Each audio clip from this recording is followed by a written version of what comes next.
it's Amber. Welcome back to my channel. If you're new here, so am I. This is only my second video. I am a former third grade Texas teacher that uprooted from Texas to South Florida. I now lead social media and influencer marketing strategy for two EdTech companies. One's based here in South Florida and the other one's in Brooklyn, New York.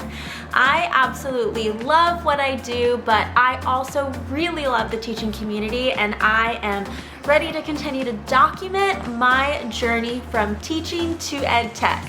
So in this particular video, I'm going to be sharing the 5 things I've learned transitioning from teaching to EdTech. And if you like this content and want more of this, I definitely would love for you to subscribe to this channel, click the bell so you can get notified of all my future uploads, and give me a like just so you know, because it's so nerve-wracking to do this. I'm like, okay.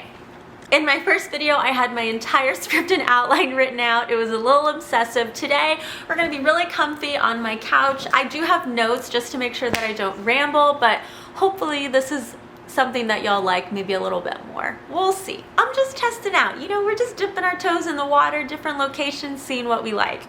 So the first thing I learned transitioning from teaching to tech is that I can still be connected to teaching, but just in a different way. I remember when I joined Nearpod, it was in the summer, and all of my friends were filling up their classrooms, posting about it, and I was strolling the Target dollar spot with no clue what I was doing in there because I didn't have a classroom to fill, and all the fun stuff that I really looked forward to in the summer, I didn't have the opportunity to do that. And although I was drinking from the fire hose starting at Nearpod, you know, you still miss that kind of stuff. And there's a bunch of other things that I definitely don't have anymore, but I have to remind myself that I am making an impact from the teacher, school, and district level, maybe not directly to the student. I'm helping teachers who are then helping hundreds of classrooms across the world.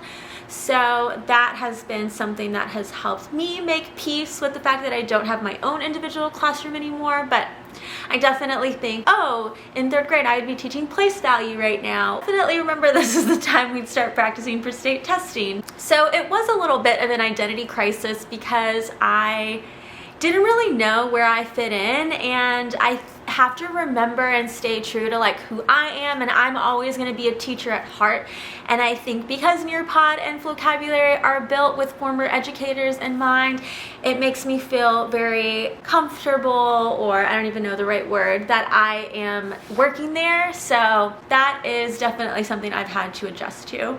The second thing that I learned switching from teaching to tech is that EdTech companies and other education companies in general are a business and they have to make money.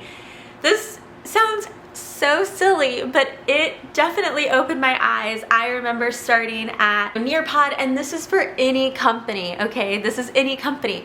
You have to keep the lights on, you have to pay rent, you have to pay your employees. Like, I would like to keep my job, and for that we have to sell our product to schools and districts, and that was so hard for me. And knowing that some teachers are paying for EdTech resources out of their pocket, some of the times our product, that was really eye-opening for me because I just wanted to give it to people for free. Obviously, companies will give their product away for free to a certain extent. I definitely had to learn that in order to stay in business, you need to run a business model. I know it's so silly, and again, I'm not just talking about the company I work for. I hope we know that I'm talking about like companies in general. I'll see different posts. People will say, why is this so expensive? Why is X so expensive? And when you think about for businesses to grow, you add more people, you have to pay their salaries, especially if it's a software product, you have to pay all of the servers for all of those accounts to run on. And so even if you're giving a product away for free, that is costing the business money that it has to stay on some server somewhere that you're paying.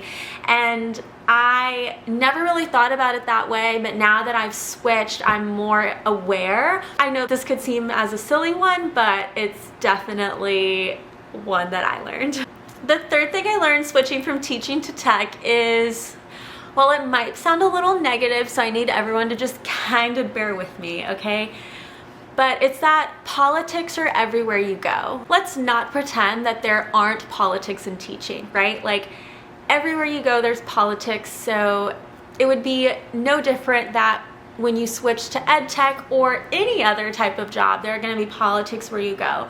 One thing that was very eye-opening for me is that in teaching, it doesn't matter what your title is, right? In teaching, you're a teacher, and if someone's a reading specialist, they're a reading specialist. And I feel that there are times where people in the business world get very hung up on specialist, manager, senior manager, director, senior director, and then that hierarchy takes place. And I guess I'm someone that likes to just crumble down the hierarchy, because I don't believe you have to have a leadership title to be a leader. I just believe you have to lead. And I think that's something that we as teachers, yes, I will always say I'm still a teacher, I think that's something that we as teachers instill in our students, is that it doesn't matter where you come from, who you are. You have leadership qualities within you. You just have to learn how to coach your kids to have them more prominent so they can have that integrity and stand up for themselves and be that leader. And that's kind of just how I've always been. And I think one thing I learned is, like, if you take the initiative and if you like start doing all these things, then some people are like, wait a minute, why are you doing this? If you want to be involved in certain conversations at the table, but you're not because you don't have a specific title, it can be hard to understand that, knowing that, okay, but doesn't my voice matter too? Isn't my voice more important than the title that I carry? And I really think that in my first year at EdTech and transitioning, I was so consumed in titles because I felt that I needed titles in order to have a voice in the business world. And I now am just like, you know what? I'm very confident in what I do, and I know I have the cred for it, and you know, not everything obviously, but certain things. So that's definitely been something that I've learned, is there's politics in everywhere you go. I think like the title thing, and people getting really stuck on hierarchy and like, I'm this title so I smooze with these people, and that will just always make me laugh. I don't care how long I've switched from teaching to tech. That is just, I'm a teacher at heart, and that is so silly to me. And I think that's just what makes teachers selfless people. You know what I mean? So I don't know if that was a ramble. Maybe it's because I'm sitting so comfortable in my couch. That's what I wanted to share. This one is so good. I'm like so happy about it. The fourth one I want to share, switching from teaching to tech, is that I feel like I might be rubbing it in a little bit. I feel like if I share this, you're gonna be like, wait a minute, there are jobs that exist that you can do this, that you have that kind of freedom, and then teachers might leave the teaching profession. So I'm gonna say this, and I really hope that the education systems are okay after I make this statement. I can go to the bathroom and eat lunch whenever I want.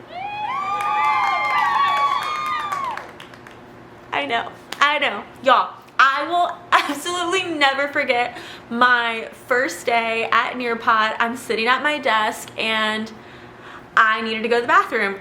Sorry, I don't know if this is TMI, but like, I have to share this. When you're teaching, your initial gut reaction is to scan the room, see how they are, you know, in your classroom, and then go tell your teaching partner, hey, can you watch my kids? I did that initial scan and I was like, wait a minute.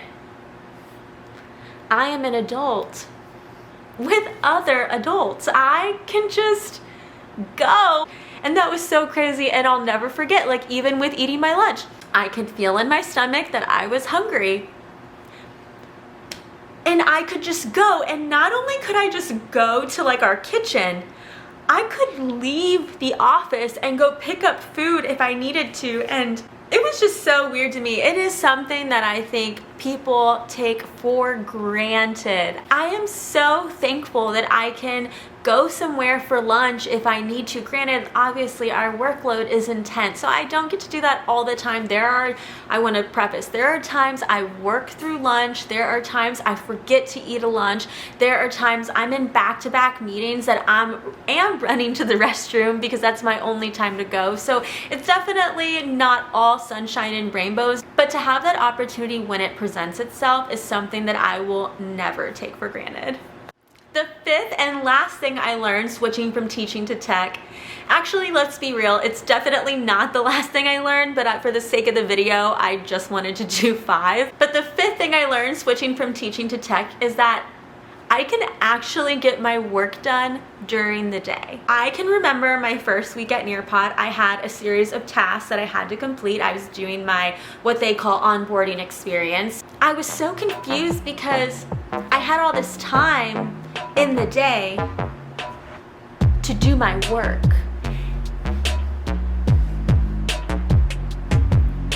And if you're a teacher, you're like, wait a minute. I know. In teaching, the only time you can get stuff done is in your very short planning period, or after school, or you go in early in the morning, or the kids are taking a test, and maybe if the stars align just right, they're actually all taking the test and they don't need you and you can quickly do something else.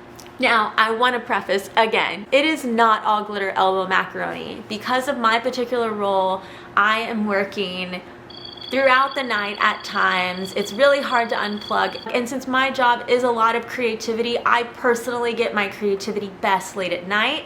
So I end up working at night, not all the time, but it is nice that if I have chunks of tasks that I need to accomplish, or I am feeling that creative bug and it's really just running through me, then I have that daylight time to work on that, so then I can do personal stuff at night. So that's really nice and super eye-opening. Switching from teaching to tech has definitely given me a newfound respect, not only for teachers, but schools and districts. There's so many things that schools and districts did that I had no idea, as well as a newfound respect for educational companies and all of the hard work that goes into just small updates. It's crazy. If you want a button in a product to switch from a square to round, there's coding that needs to be involved, and that gets placed on a queue for the different developers to work on. And it's just so many things that I know in the classroom. I'm like, man, why don't they just quickly fix this? And there's so many things that are involved that cost money and resources, and again, that's why you have to pay. So I've definitely learned a lot more than 5 things. If you like this video and hearing about my transition, please give this video a thumbs up so I know to upload more types of content like this. I definitely have a lot of other technology tips for teachers coming your way. I have a huge list of videos that I want to upload. Make sure you click the bell and subscribe to my channel so you can be notified of all my future uploads. I am very excited to reconnect with everybody again, and I am so thankful for the teaching community and for everyone that has been so nice in talking to me and making me feel like a teacher again. I said this in my last video. Be my friend, leave me a comment, let me know what you're doing, where you teach. I'd love to start a conversation with you, and I guess that's it. I don't know how y'all feel about this couch thing. I guess it was kind of nice to film here. Oh my gosh, I'm rambling.